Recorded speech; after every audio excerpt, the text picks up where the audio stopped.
Assalamualaikum warahmatullahi wabarakatuh. Saya Muhammad Syahriza Alfred Syata dari kelompok 1 AK 31R dengan NIM 202 12102. Perkenalkan, saya mengatur Michael Daud Pardede dengan NIM 2021 121 1007 dari kelompok 1 dan dari kelas angka 31A. Kali ini kami akan menjelaskan chapter 8.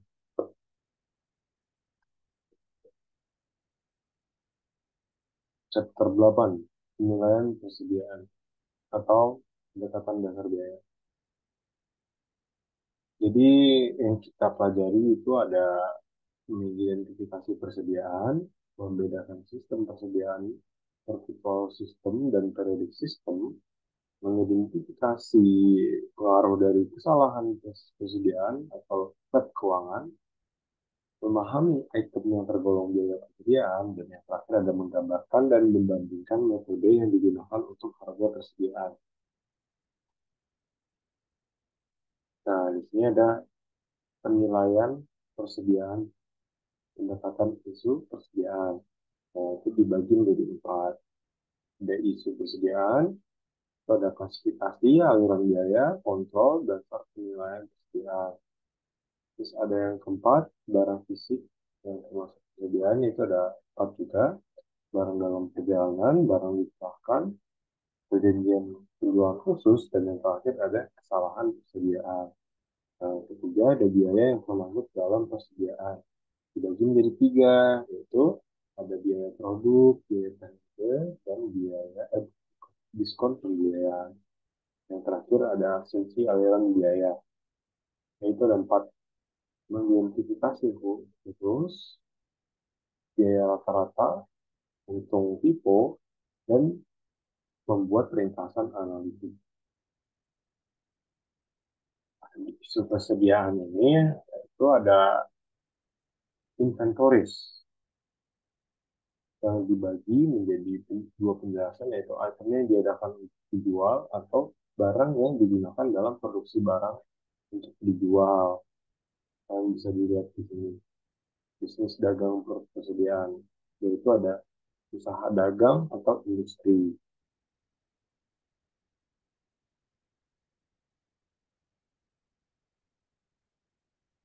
Klasifikasi, salah satu akun persediaan membeli barang dalam bentuk siap untuk dijual. Sini ada contohnya. Ilustrasi 81. Itu ada balance sheet Desember 31 tahun 2008. Ada current assets in millions yang berisi inventories, commercial receivable, consumer credit, financial, companies of arms, tax receivable, other assets, dan cash and cash equivalents. Dan di semua di total. Jadi kurang asetnya itu 19.604.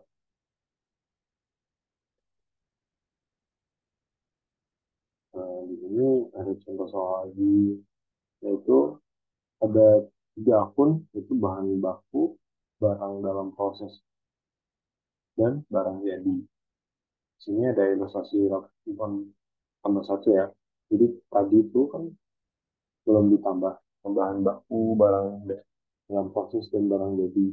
Masukin ke inventories.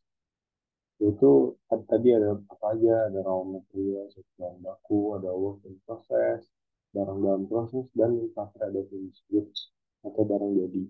Semua dimasukin ke barang semua, turun pembelinya. Nah, di sini ada aliran persediaan. Kalian bisa lihat di ilustrasi 82.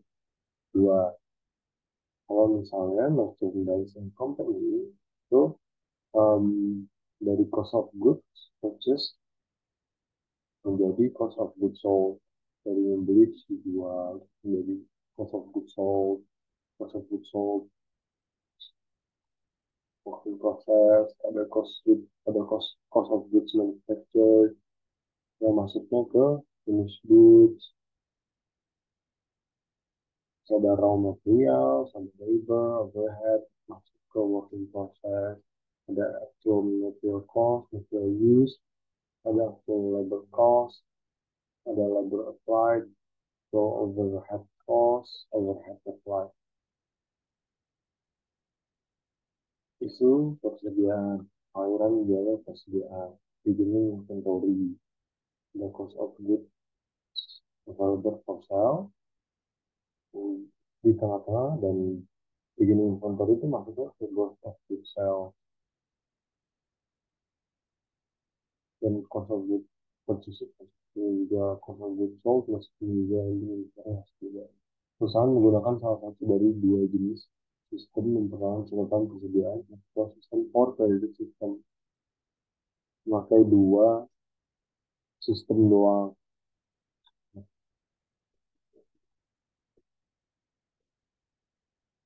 Aliran biaya persediaan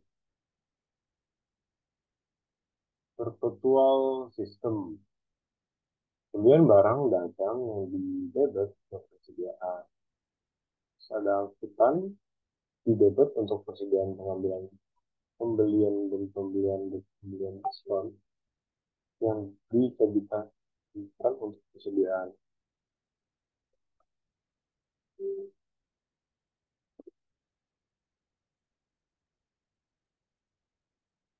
Harga pokok penjualan di debit dan persediaan di kredit masing-masing penjualan. Catatan menunjukkan jumlah anak perusahaan dan biaya setiap jenis barang di tangan, yaitu perkeluar sistem menyediakan catatan terus-menerus dan persediaan dan biaya barang dijual.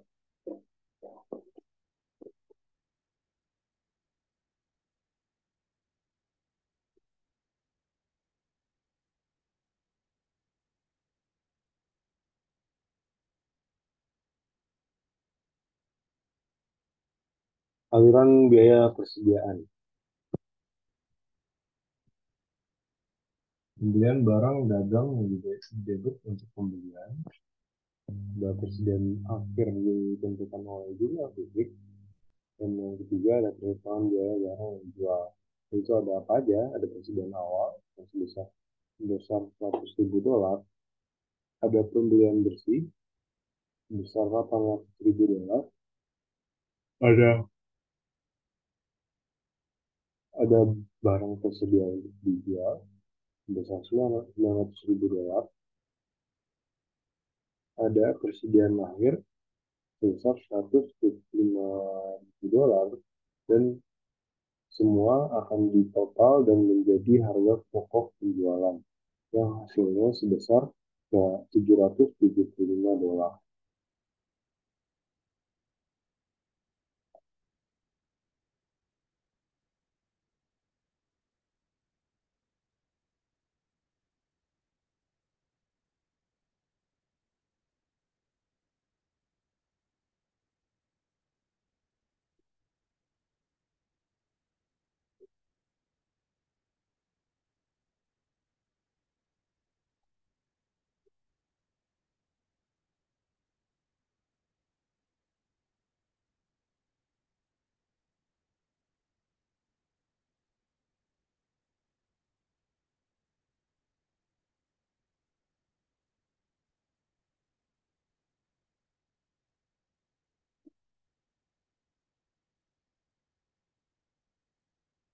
Ilustrasi perusahaan Esmayer memiliki transaksi tahun ini.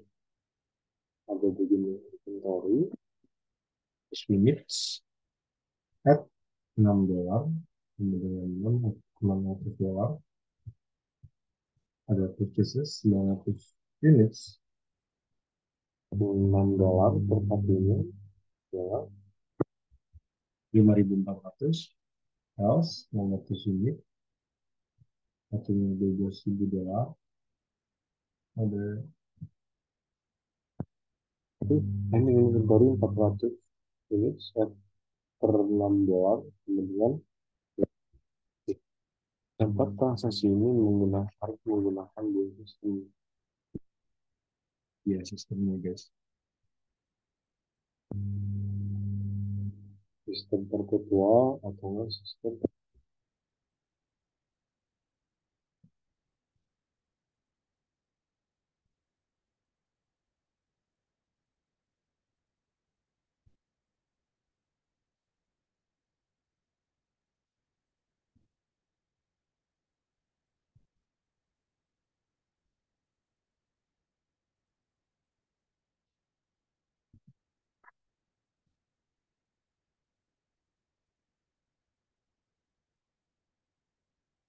ilustrasi.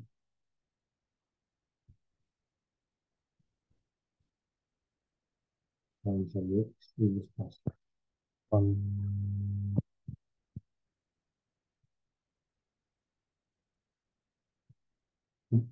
Tuh, tuh, bisa bisa dengar suara gua nggak sih? Bisa. Bisa, bisa. Oke, gitu. Gue tadi ada suara. Nggak, tadi lo ada kok suara lo kedengeran dari tadi. Ya, kita nggak ada. Habis ini lihat Oh, oke. aliran biaya persediaan, ilustrasi, perpetual inventory system. Satu ada beginning inventory, 100 unit per $6. The inventory account shows the on hand at $600. Periodic inventory system. The inventory account shows the inventory on hand at 200. Lanjut dong.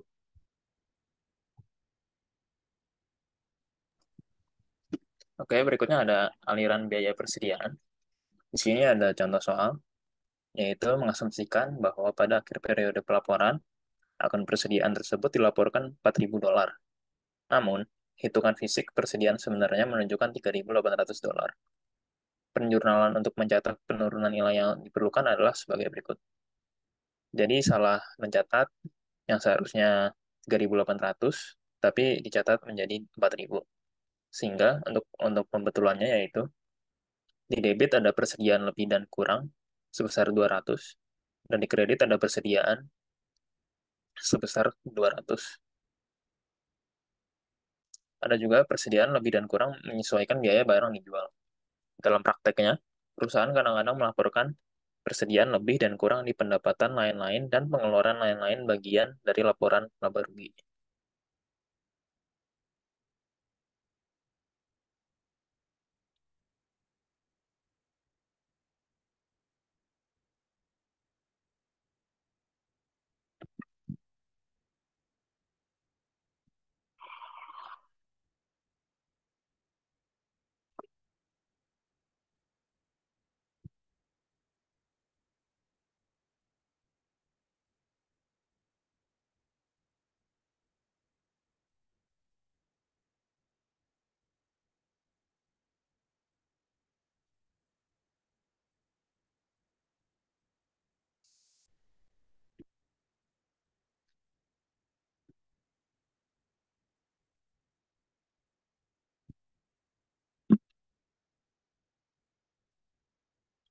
Berikutnya ada isu persediaan.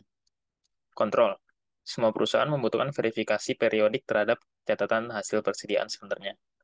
Berat atau pengukuran. Penting dibandingkan dengan catatan persediaan yang terperinci. Perusahaan harus ambil contoh fisik persediaan pada akhir tahun fiskal untuk melaporkan jumlah persediaan perusahaan dalam laporan akuntansi tahunan.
Oke, berikutnya ada isu persediaan.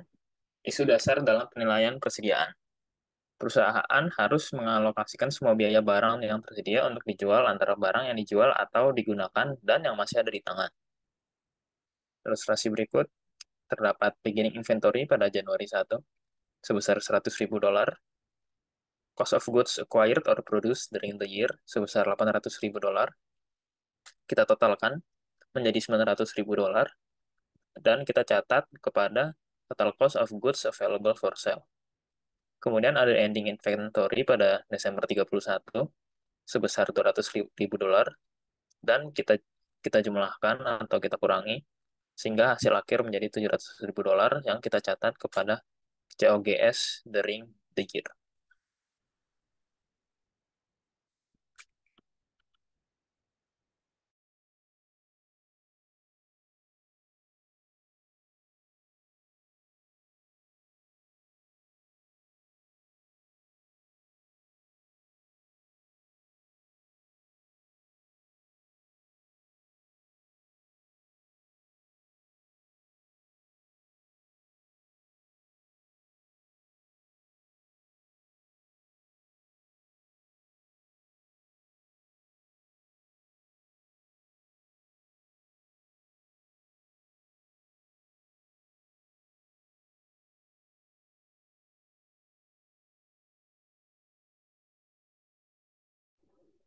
Berikut ada dasar dalam menilai persediaan. Penentuan penilaian, yaitu ada barang fisik, barang di tangan, barang dalam perjalanan, barang diserahkan, dan perjanjian penjualan khusus. Kemudian ada biaya untuk menyertakan, yaitu produk versus periode biaya. Dan yang terakhir ada asumsi biaya aliran, yaitu identifikasi, biaya rata-rata, average method, FIFO, retail, dan lain-lain.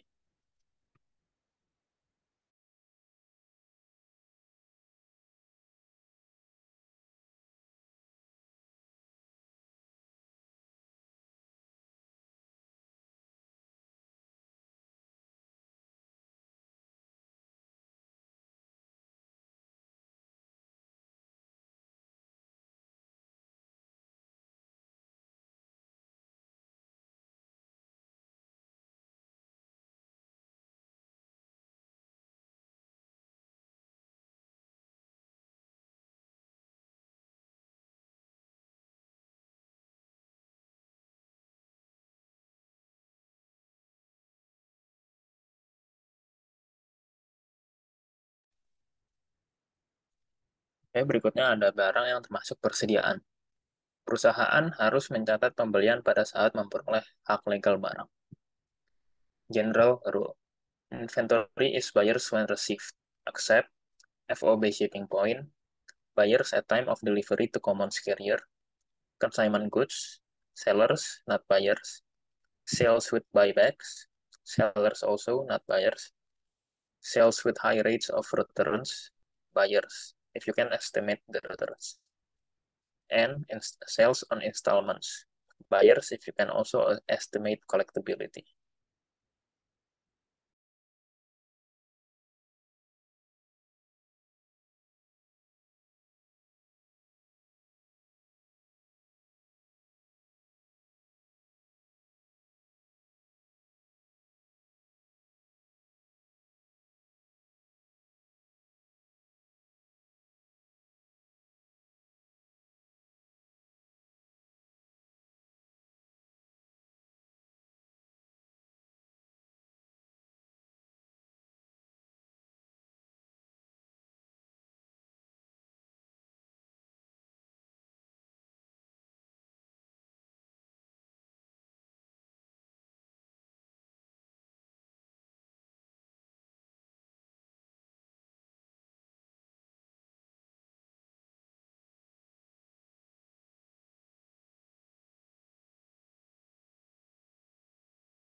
Berikutnya ada barang yang termasuk persediaan, kelanjutannya yaitu pengaruh kesalahan persediaan.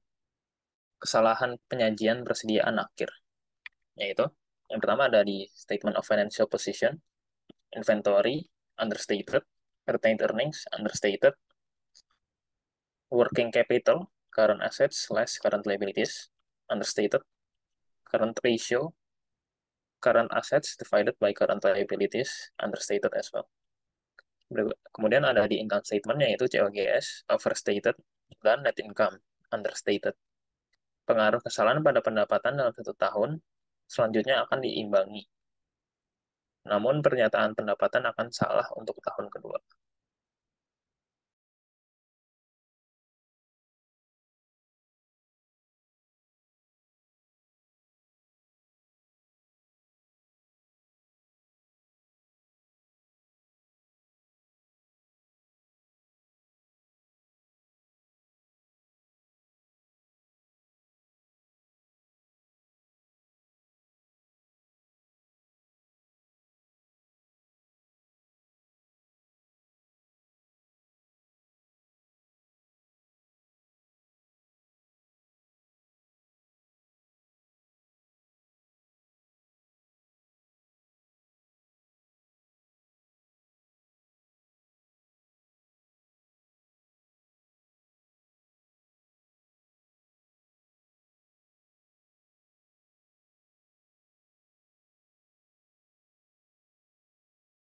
Berikutnya ada pengaruh kesalahan persediaan. Ilustrasi, perusahaan Yeichen mengecilkan persediaan akhir sebesar 10.000 Hong Kong dolar tahun 2010. Semua item lain menyatakan dengan benar. Kemudian di sini ada laporannya, yaitu Yeichen Corporation, incorrect recording tahun 2010 dan 2011. Pertama ada revenues. Pada tahun 2010, Hong Kong dolar sebesar 100.000, dan 2011 juga sama. Kemudian berikutnya ada COGS, yang termasuk antara beginning inventory sebesar 25.000 pada tahun 2010, pada tahun 2011 20.000, kurang 5.000. Kemudian ada purchase or produce pada tahun 2010 ada 45.000 dan tahun 2011 ada 60.000. Kemudian kita jumlahkan menjadi tahun 2010 menjadi 70.000, tahun 2011 menjadi 80.000. Kita catat kepada goods available for sale.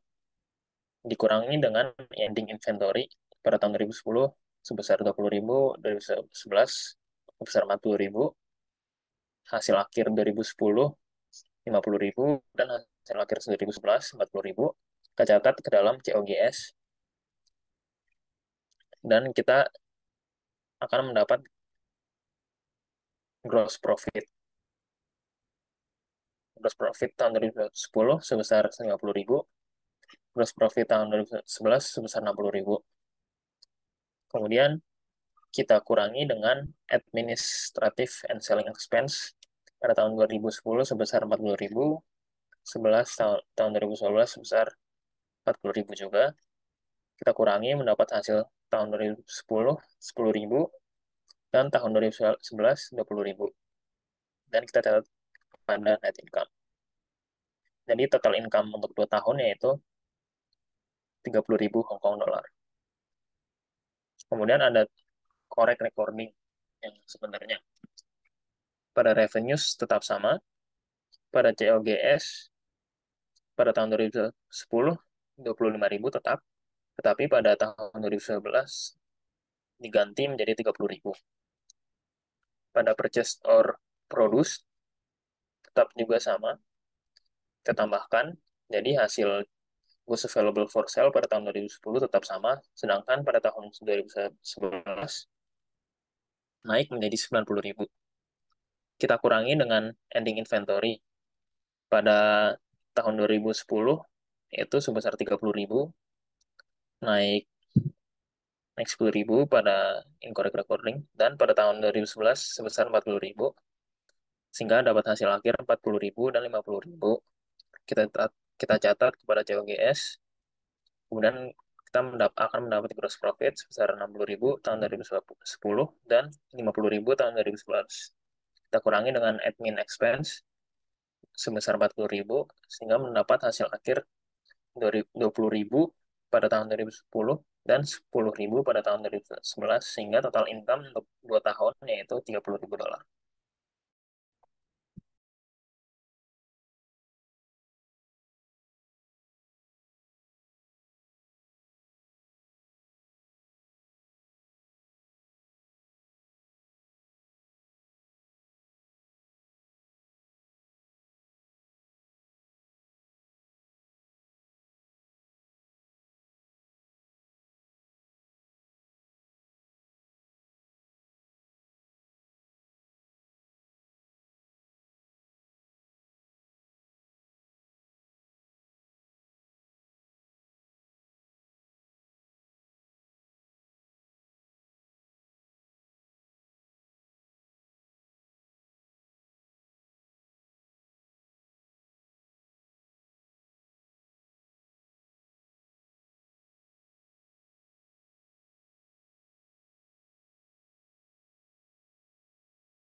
Berikutnya ada barang yang termasuk dalam persediaan atau supply. Pengaruh kesalahan persediaan, kesalahan penyajian, pembelian, dan persediaan. Yang pertama ada pada statement of financial position, yang terpengaruh ada inventory karena understated, retained earnings, no effect, accounts payable understated, working capital no effect, current ratio overstated. Dan pada income statement terdapat purchases karena understated, COGS no effect, net income no effect, dan inventory ending understated. Pernyataan tersebut tidak mempengaruhi harga pokok penjualan yang dijual, dan keuntungan bersih karena kesalahan mengimbangi satu sama lain.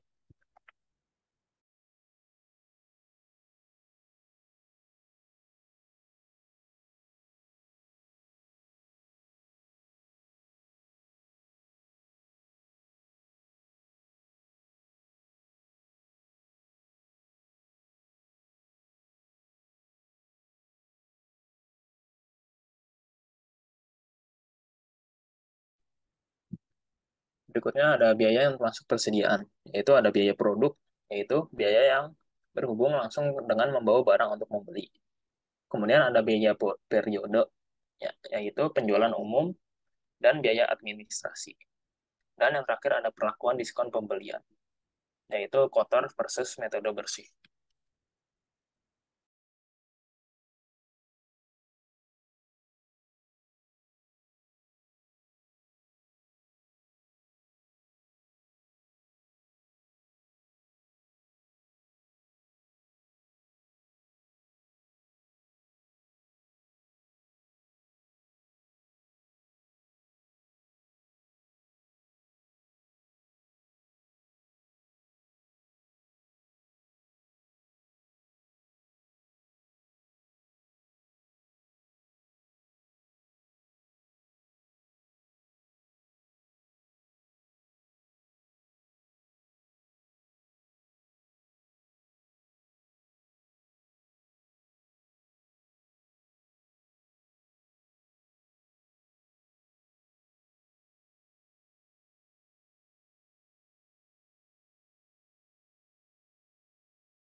Berikut ada biaya yang termasuk persediaan lagi, yaitu perlakuan pada diskon pembelian.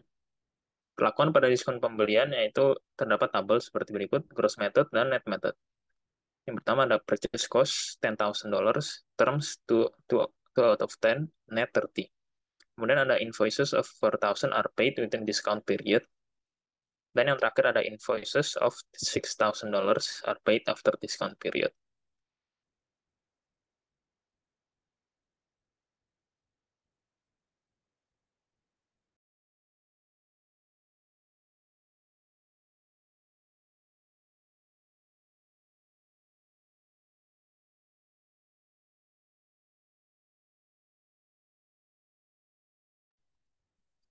Oke, kemudian berikutnya ada memilih asumsi aliran biaya yang diadopsi, yaitu specific identification, average cost or LIFO, yaitu asumsi aliran biaya yang diadopsi tidak perlu sama dengan gerakan fisik barang.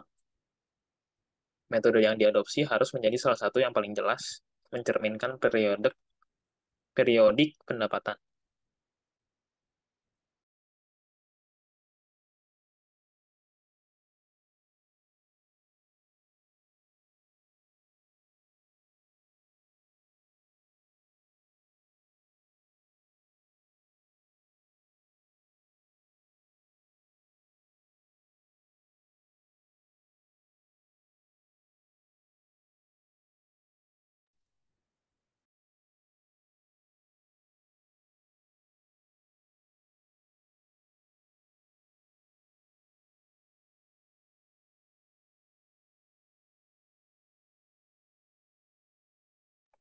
Oke, berikutnya ada asumsi aliran biaya. Contohnya yaitu Young and Crazy Company membuat pembelian berikut.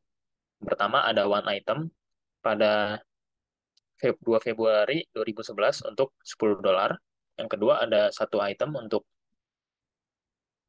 2 Februari 15 Februari 2011 untuk $19 dan yang ketiga untuk satu item pada 25 Februari 2011 untuk 20 dolar.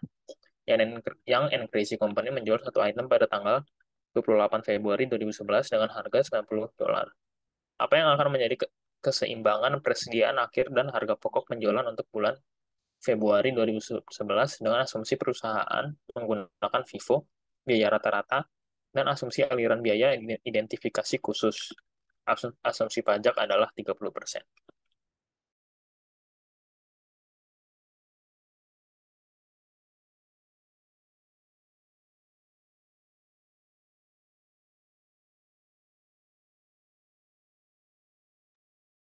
Di sini ada asumsi aliran biaya, first in, first out, atau FIFO.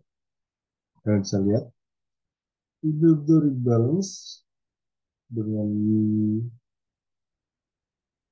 $45, which is on tanggal 2 2015 for $20, which is on 2/15 for $15, which is on 2011 for $10. Contohnya ada Young and Crazy Company income statement for the month of February 2011. Health dengan $90, cost of goods sold, and gross profit 90, expenses, administrative, the selling sebesar 12, interest 7, total expense 33, income before tax 57, tax 17, net income sebesar $40. Asumsi aliran biaya first in, first out atau FIFO, inventory balance sama dengan $35, which is on 2/25/11 for $20, which is on 2/15/11 for $15, which is on 2/12/11 for $10. Jadi yang $10 ini masuk ke cost of goods sold, kan? Yaitu GS. Income tax-nya juga berubah dan tax-nya juga berubah.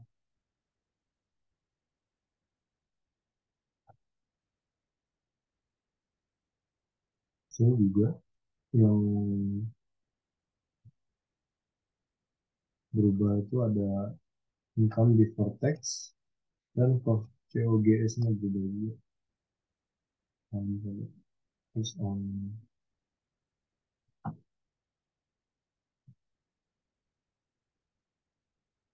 which cost inventory balance bisa $30, terus on 2/15/11 for $20, which is on 2/15/11 for $15, which is on 2/12/11 for $10. Yang include company income statement. Konsepnya ada yang berbeda, ada COGS di pagi, ada income before tax dan tax.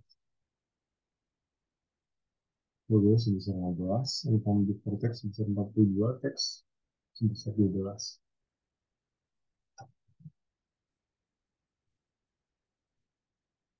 Ada asumsi aliran biaya, specific identification-nya.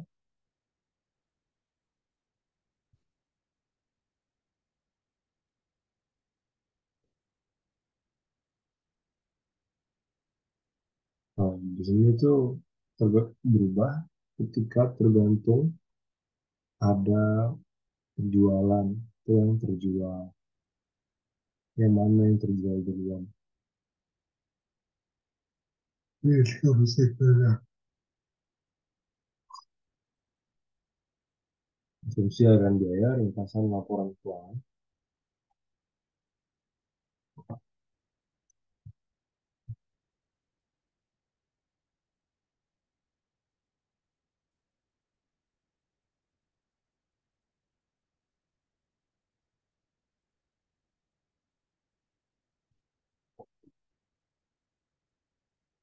Ada asumsi aliran biaya, ringkasan laporan keuangan. Ada FIFO dan average. Sales sebesar $90, average juga. Cost of goods sold, FIFO-nya $10, average $15. Gross profit-nya 80, average-nya 75. Operating expense, administrative, sebesar 14, average 15 sama juga. Selainnya juga sama semua. Interest juga sama. Total expense sama juga di jumlah. Income before tax-nya itu berubah. Jadi 47 FIFO dan average 42. Income tax expense FIFO 14, average 12. Net income sebesar $33 dan sedangkan average $30. Sejumlah semua menjadi inventory balance dengan jumlah FIFO 35 dan jumlah average 30. Asumsi aliran biaya. Hallmark PNC merupakan melakukan operasi pada bulan pertama dengan transaksi date, purchases, sold, or issued, dan ada balance juga. Maret tanggal 2, Maret tanggal 15, dan Maret tanggal 19, dan Maret tanggal 30. Itu Maret tanggal 2 ada 2000 per $4, 0.000 per $4, dan 2000 per $4,75. Soldnya itu ada tanggal 19, ada 4.000 unit yang dijual, dan dalamnya itu kita bisa lihat dari purchases masuk ke dalam penghitungan menghitung barang yang tersedia untuk dijual. Segini inventory itu ada 2000 kali $4 sebesar 8000. Purchases ada 6000 kali 4,40 dolar sebesar 26.400. 2000 kali 4,5 dolar sebesar 9.500. Dan good available for sale dijumlahin semua menjadi 43.900.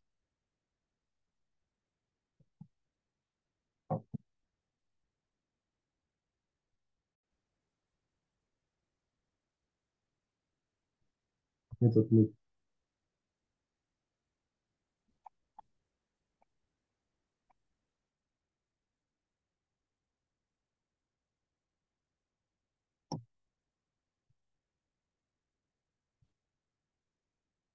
administrasi perusahaan Walmart perusahaan bertransaksi bahwa persediaan 6.000 unit barang terdiri dari 1.000 unit.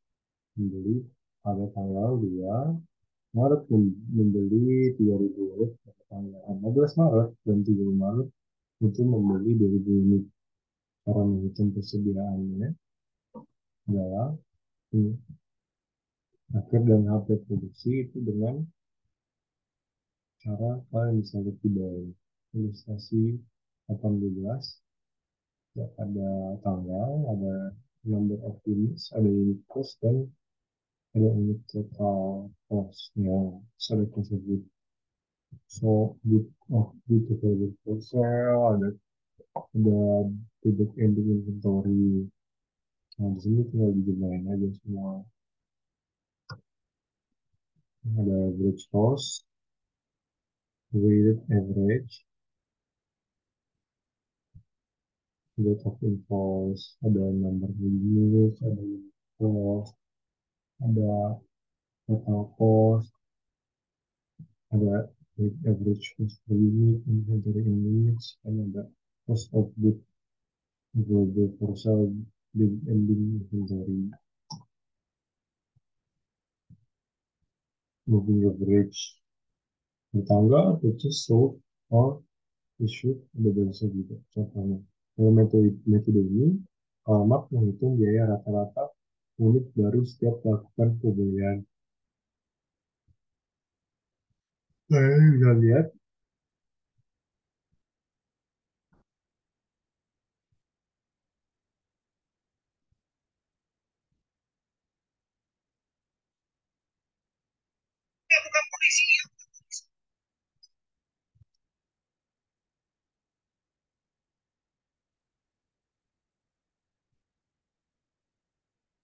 moving average pada tanggal 2 bulan Maret,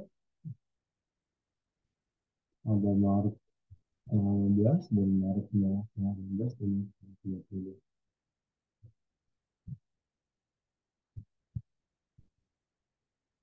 Nah, bisa lihat sort out issue dan first in first out P4 periodic metode periodic saja. Menentukan biaya persediaan harga adalah relatif biaya pembelian yang terakhir. Ada CDS, produk anti inventory dan progress CO, GS, goods sold,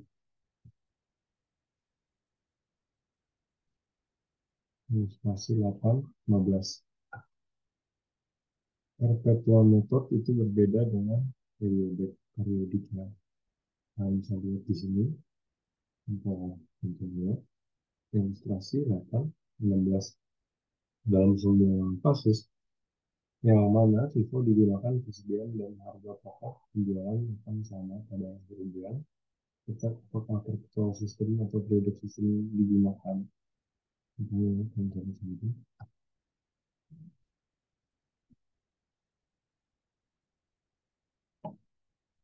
Ringkasan metode penilaian ada average cost, ada FIFO, sales $60.000 sama, cost of goods sold-nya beda, $18.000, FIFO-nya $16.000, gross profit-nya ada 42.000 dengan 44.000, operating expense 10.000, di average dan FIFO 10.000 juga sama, income before tax 32.000 dan 34.000, income tax 40.000, 12.800 dan 13.600, net income itu sebesar 15.200 dan 20.400 dan dijumlahkan semua itu menjadi 18.000.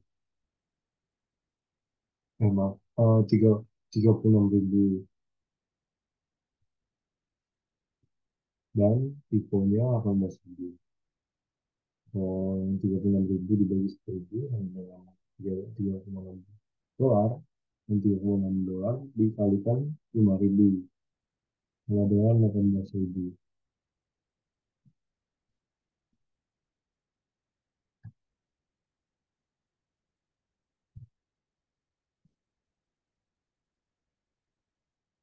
Inventory, gross profit, tax, net income, return earning, dan cash. Average cost itu adalah 18.000, 5.000 kali 3.600 ada gross profit, itu ada $42.000, dan tax $12.800, net income $19.200, return earnings itu ada $9.200, dapatnya dari 10.000 tambah 19.200, dan cash itu sebesar $20.200.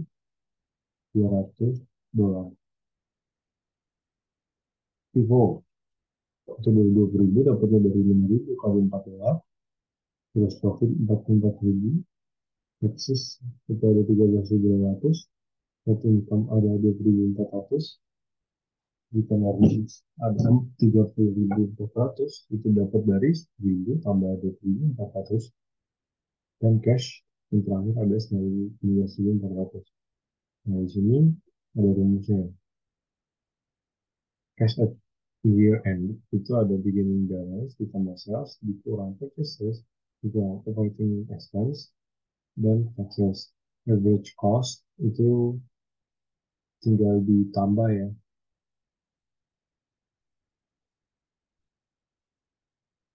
7.000 tambah 60.000 tinggal dimasukin aja, dikurang 24.000 dikurang 10.000 dan hasilnya taxnya itu pajaknya itu 12.800. Nah, FIFO itu 7.000 ditambah 60.000 dikurang 24.000 dikurang 10.000 sama dikurang 13.600 pajaknya.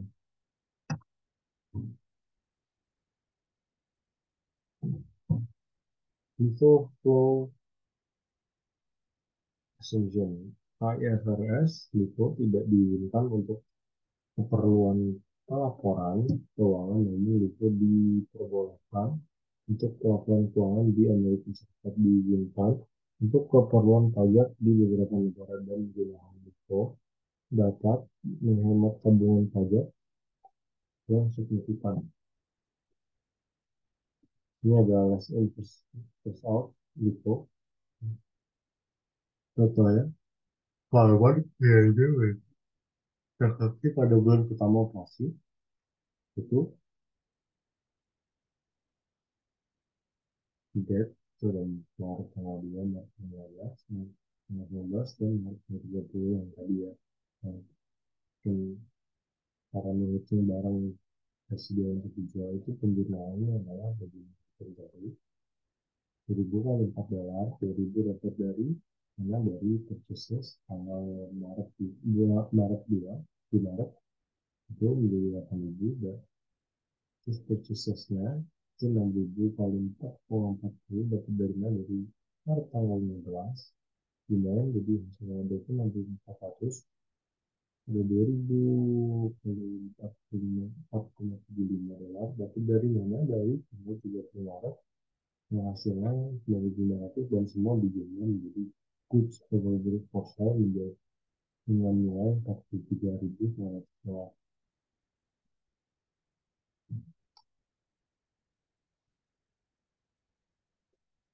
Kita bisa lihat ini ada inventory at inventory value.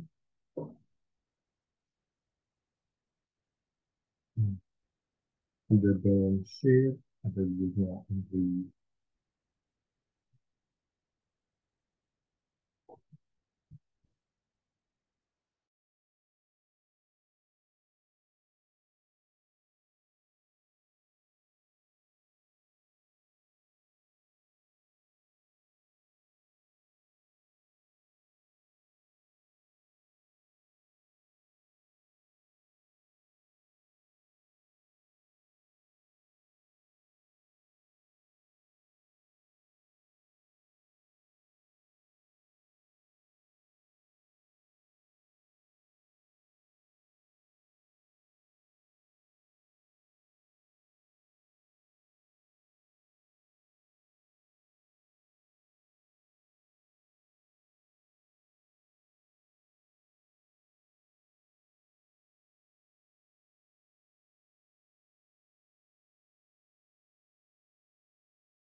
Isinya ada periodic method, perpetual tadi, ya,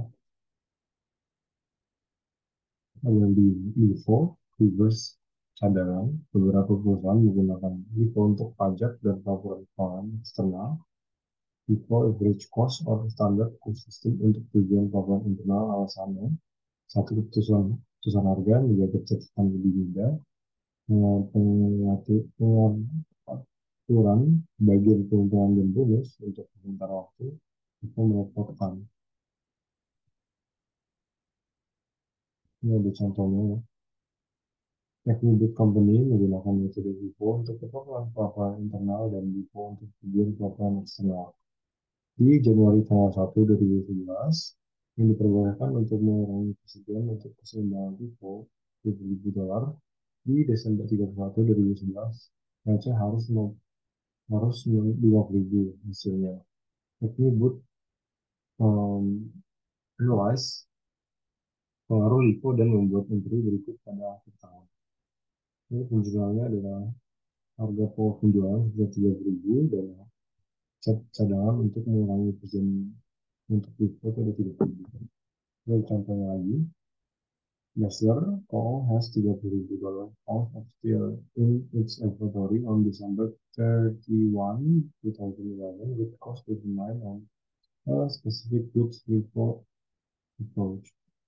Di inventory-nya itu ada sampai sini 28, ada pounds with cost dan cost 2008 untuk pounds dengan angka 8.000, 2009 10.000, 2010 7.000, 2011 9.000. Ada unit cost sebesar $40.000, ada $40 dan $6, $9, $10. Di fokusnya dari $2.000, $60.000, dan $3.000 dan $20.000. Dan tinggal di belakang saja. Dan selanjutnya, contohnya at the end of 2012 only 6.000 pounds of still remain in inventory. Inisiasi 8B2 dan selanjutnya dari layer-layernya adalah inisiasi 8B3. Dollar value LIFO, change in LIFO are measured in terms of total dollars value of physical quantity. Manfaatnya itu adalah kisaran lebih luas barang menguntungkan tergantung barang yang serupa membantukan divisa LIFO dari pemirsa. Nah, di sini ada contoh soal informasi berikut berkaitan dengan skala. Menggunakan nilai dolar untuk menghitung hasil akhir dari LIFO untuk tahun 2007 sampai 2019. Menggunakan nilai untuk menghitung tujuan akhir tahun 2019. Nah, itu yang contoh, contoh dari jawabannya.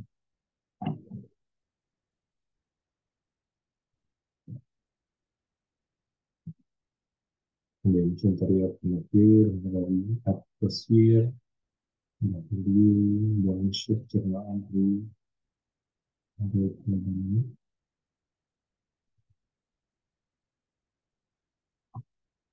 Bandingkan pendekatan LIFO, khusus barang LIFO, biaya unit barang, mahal, dan memakan waktu. Khusus barang menyatukan pendekatan LIFO, perbandingan pendekatan LIFO lebih sulit untuk melukis lapisan menggunakan jumlah sebagai dasar batu pengatur. Likuidasi LIFO, keluarnya LIFO banyak digunakan di perusahaan.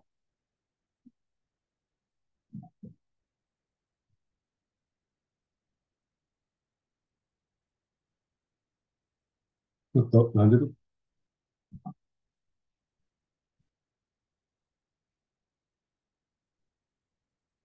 terus, terus, Yuk, lanjut. Nggak bisa. oke. Berikutnya, iya ya. Berikutnya ada special issues related to LIFO, yaitu ada manfaat. Yang pertama, sesuai. Kedua, keuntungan pajak atau meningkatkan arus kas. Dan yang ketiga, ada pendapatan di masa yang akan datang. Tapi ada kerugiannya, yaitu pendapatan dikurangi, mengecilkan persediaan, aliran fisik, dan likuidasi disengaja.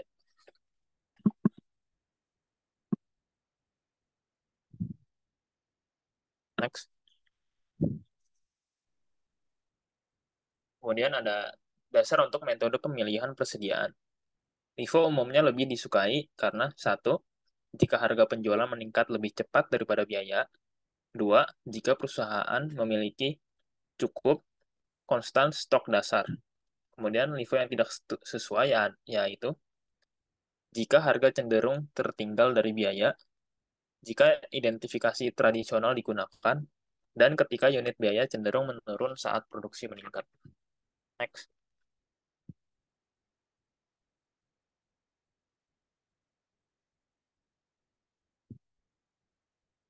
Oke, berikutnya kita akan menjawab soal latihan. Pertama ada exercise 73. Jawabannya yaitu di current assets ada beberapa akun. Yang pertama ada akun account receivable. Kedua ada customers account, of which accounts in the same amount of $40,000 have been pledged as security for a bank loan sebesar $79.000. Kemudian ada installment accounts collectible due in 2018 sebesar $23.000. Kemudian ada installment account collectible due after December 31st, 2018 sebesar $34.000. Kemudian kita jumlahkan ketiga akun tersebut sehingga mendapat hasil akhir 136.000 dan akan kita tambahkan lagi dengan 4.140 didapat dari 2.640 tambah 1.500, yaitu dicatat dalam order. Tambah mendapat hasil akhir 140.140. Kemudian ada akun non-trades receivable yang termasuk dari advance to subsidiary company sebesar 81.000.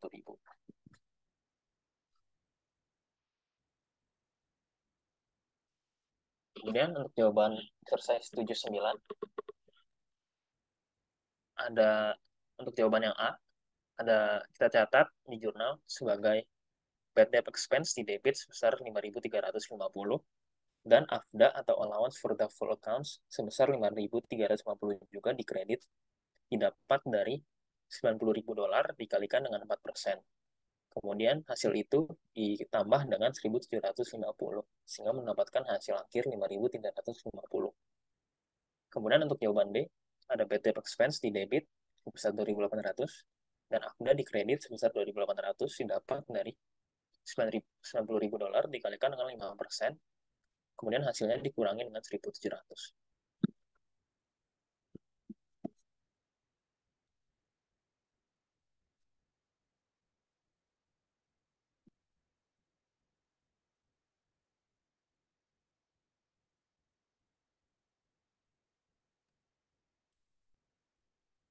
Kemudian untuk jawaban problem 7 yaitu untuk nomor 1 ada account receivable sebesar 53.000, kemudian persentasenya 7%, allowance needed 3.310, dan allowance-nya 4.000. Dan bad debt expense 7.710. Untuk nomor 2 ada accounts receivable sebesar 1.750.000, amount estimated to be uncollectible sebesar 180.000 negatif. Kita jumlahkan menjadi 1.570.000 di net realizable value. Nomor 3, AFDA 1 Januari 2017 sebesar 17.000. Kemudian ada establishment of account written off in prior years sebesar 8.000. Ada customer accounts written off in 2017 sebesar 30.000 di negatif. Bad debt expense 2017 sebesar 57.000. Dan AFDA pada akhir tahun 2017.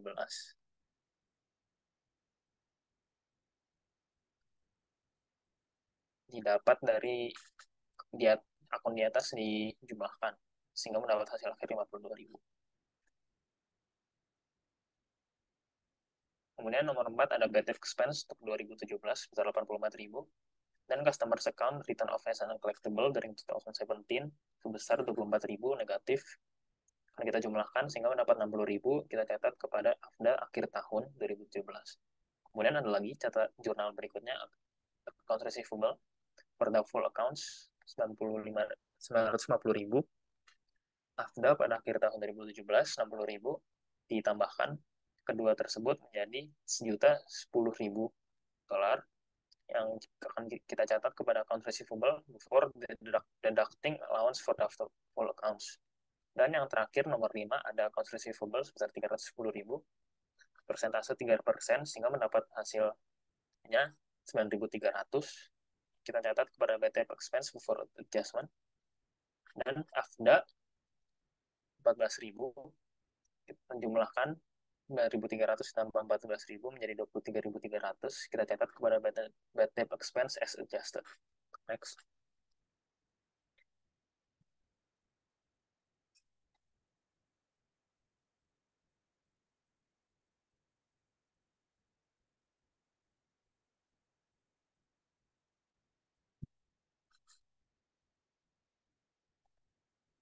Oke, untuk soal terakhir yaitu problem 76. Pertama, kita akan mencatat jurnal cash, yaitu cash pada debit sebesar 336.800 didapat dari 17.300 ditambahkan 5.300 dikurangi 17.500 sama dengan 5.100, dan 20.000 dikurangi 5.100 sehingga mendapat 14.900 dari untuk AFDA. Cash didapat dari 138.000 dikurangi dengan 60.000 dikalikan dengan 2%, sehingga mendapat 136.800. Kemudian sales discount di debit 1.200 dan account receivable di kredit 138.000. Untuk yang kedua, ada account receivable debit 5.300, AFDA kredit 5.300, dan cash debit 5.300 dan account receivable kredit 5.300. Untuk yang ketiga ada AFDA di debit 17.500, account receivable di kredit 17.500, dan yang terakhir nomor 4 ada BTP expense di debit 14.900 dan AFDA di kredit 14.900 didapat dari 17.300 ditambah 5.300 dikurang 17.500 sama dengan 5.100. Kemudian 5.100 itu dikurangi dengan digunakan untuk mengurangi 20.000 sehingga mendapat hasil akhir 14.900.